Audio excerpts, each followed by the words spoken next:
Ngayon po magluluto tayo ng chicken adobo at saka po pork caldereta. So sa chicken adobo, madali lang po to. Pakuluan po muna natin sa toyo at suka. Budburan po natin ng pamintang durog at laurel. Lagyan po rin natin siya ng bawang. So habang pinapakulo natin siya, palambutin lang po ng bahagya yung manok. After po nyan, hiwalay po natin yung ating pinakasarsa, tapos iprito po natin isa-isa yung ating chicken.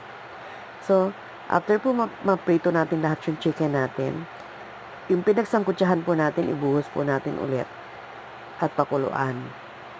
Yan po, napakadali lang po magluto ng chicken adobo. Yan po yung ating pong pork caldereta.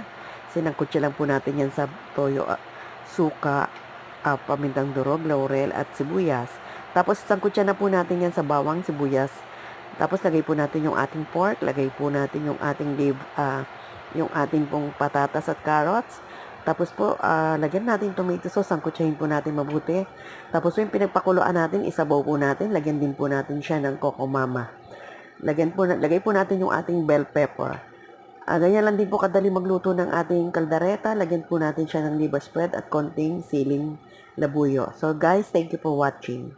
Yan po yung ating dalawang menu for this day.